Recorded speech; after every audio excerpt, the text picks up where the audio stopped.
آپ اپنی عورت کے اندر یعنی آپ اپنی بیوی کے اندر یا کسی بھی عورت کے اندر یہ 3 نشانی ہو تو سمجھ لیجئے کہ وہ عورت وفادار ہے، اور یہ 3 نشانیاں اس عورت کے اچھے ہونے کی نشانی ہے۔ کمپلیٹ سننا ہے تاکہ آپ سمجھ پائیں کہ وہ 3 نشانیاں کیا ہیں۔ السلام علیکم ورحمۃ اللہ تعالی وبرکاتہ۔ امید ہے کہ آپ تمامی حضرات خیریت سے ہوں گے۔ اللہ رب العزت کا بے پناہ فضل و احسان آپ تمامی حضرات کی دعائیں ہیں، میں بھی خیریت سے ہوں۔ پہلی مرتبہ آئے ہیں تو 786 نیٹ ورک کو ضرور سبسکرائب کر لیں، روزانہ کچھ نہ کچھ ہم دینی باتیں لے کر آپ کے سامنے حاضر ہوتے ہیں۔ دیکھیں وہ 3 نشانیاں کیا ہیں۔ اب گھر کے اندر جب عورتیں ہوتی ہیں، کسی کی بیوی ہو، وائف ہو، اہلیہ صاحبہ ہو، تو پھر وہ کام کاج کرتی ہیں، پکاتی ہیں، گھر کے سارے کام کاج وہ کیا کرتی ہیں، یعنی سب کچھ اٹینڈ کرتی ہیں، مگر ان کے اندر یہ 3 عادتوں کو آپ تلاشنے کی کوشش کریں۔ اگر یہ 3 عادتیں ان کے اندر پائی جائیں اور آپ دیکھ لیں تو سمجھ لیں کہ وہ عورت وفادار ہے، آپ کی بیوی وفادار ہے۔ مگر وہ 3 نشانیاں ہیں کیا، اس کو میں ڈیٹیلز میں بتانے لگا ہوں، توجہ کے ساتھ پورا سننا ہے آپ نے۔ سنیے،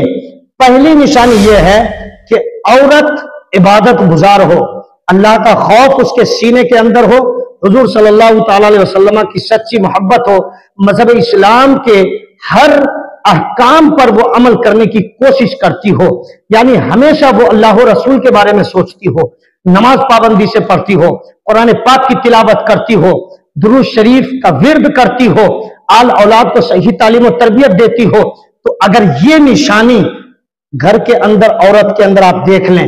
اپنی بیوی کے اندر آپ دیکھ لیں، تو سمجھ لیں کہ آپ کی بیوی وفادار ہیں۔ تو یہ پہلی نشانی ہے۔ اب دوسری نشانی میں بتانے لگا ہوں۔ دوسری نشانی یہ ہے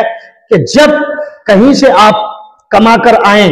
آپ کہیں دکان، کاروبار، بزنس، ویپار کر رہے ہیں، اگر آپ 2000 5000 روپیہ لے کر آئیں تو فوراً بیوی پوچھے کہ یہ پیسہ آپ کہاں سے لائے ہیں، یہ کمائی کیسی ہے، یہ پیسہ کیسا ہے۔ اگر حلال پیسہ ہے تب وہ قبول کرے، اگر ناجائز پیسہ ہو، اگر کہیں سے چوری کر کے آپ لائے ہیں، ناجائز پیسہ آپ ناجائز قبضہ کر کے آپ لائے ہیں، یا کسی کے ساتھ چیٹنگ یا دھوکہ کر کے آپ پیسہ لائے ہیں، اور بیوی فوراً بول دے کہ نہیں بابا یہ پیسہ ہمیں درکار نہیں ہے، ضرورت نہیں ہے، جائیے جہاں سے لائے ہیں ان کو واپس کر دیجئے، جائیے اس پیسے کو گھر سے باہر کر دیجئے، یعنی وہ صرف حلال کمائی چاہ رہی ہو، اگرچہ 150 ہی روپیہ ہو، ضرورت بھر ہو، مگر وہ آپ کو کہے کہ حلال کمائیے تاکہ آل اولاد کی صحیح پرورش ہو سکے، اس کے اوپر اچھا اثر ہو سکے۔ اگر اس طرف آپ کی بیوی توجہ آپ کی دلائے تو سمجھ جانا کہ وہ عورت وفادار ہے، اور وہ عورت دنیا کے ساتھ ساتھ آخرت کے بارے میں بھی سوچتی ہے، شوہر آل اولاد کے بارے میں بھی بھلائی سوچتی ہے۔ تو یہ بہت بڑی نشانی ہے۔ یہ دوسری نشانی تھی جس سے پتا چلتا ہے کہ آپ کی عورت، آپ کی بیوی، آپ کی وائف وفادار ہے، اچھی عورت ہے۔ اب تیسری نشانی ہے با پردہ ہونا، یعنی بے پردگی میں وہ کہیں جانے کی کوشش نہ کرے۔ پہلے تو وہ گھر سے باہر جانے کی کوشش ہی نہ کرے، جب کہیں سخت ضرورت ہو، آپ کہیں بولے جاؤ بازار جاؤ فلاں چیز لے آنا، وہ آپ کو مشورہ دے کہ آپ ہی جا رہے ہیں تو لے کے چلے آئیے گا، کسی کو بھیج کر منگوانے کی کوشش کرے، یعنی سخت ضرورت جب تک پیش نہ آئے تب تک وہ گھر سے قدم نکالنے کی کوشش نہ کرے، اور جب جائے بھی تو مکمل پردے کے ساتھ جائے، یعنی باپردہ ہو کر جائے، اپنا بدن چھپا کر جائے، اپنا چہرہ مورا ڈھک کر جائے، یعنی پردے کے ساتھ وہ بازار جائے اور فوراً اپنا کام کر کے لوٹ جائے، بغیر ضرورت کے، بلا ضرورت کے، بغیر کسی کام کے وہ باہر جانے کی عادت نہ رکھے، سخت ضرورت پڑنے پر جائے وہ بھی پردے کے ساتھ، تو سمجھ جانا کہ یہ اس کی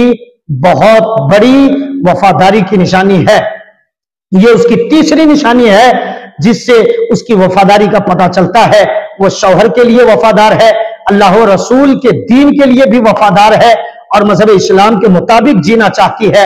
آپ کے گھر کو اچھا بنانا چاہتی ہے، جنت کی کیاری بنانا چاہتی ہے۔ اس لیے یہ 3 نشانیوں کو ضرور مارک کریں، اگر پائی جائے تو سمجھ جانا آپ کی عورت وفادار ہے۔ آپ ان کے ساتھ اچھا سلوک کریں، وہ جو صحیح کہہ رہی ہے اسی مطابق آپ بھی چلنے کی کوشش کریں، اس لیے کہ وہ مذہب اسلام کے مطابق زندگی گزارنا چاہ رہی ہے۔ تو اللہ رب العزت ہم سب کو اپنے گھر میں وفاداری کے ساتھ ایمانداری کے ساتھ کمانے، حلال کمانے کھانے اور دین کے راستے پر چلنے کا شوق و جذبہ عطا فرمائے، اور ہماری اسلامی ماں بہنوں کو اللہ رب العزت سلامت رکھے۔ السلام علیکم ورحمۃ اللہ تعالی وبرکاتہ۔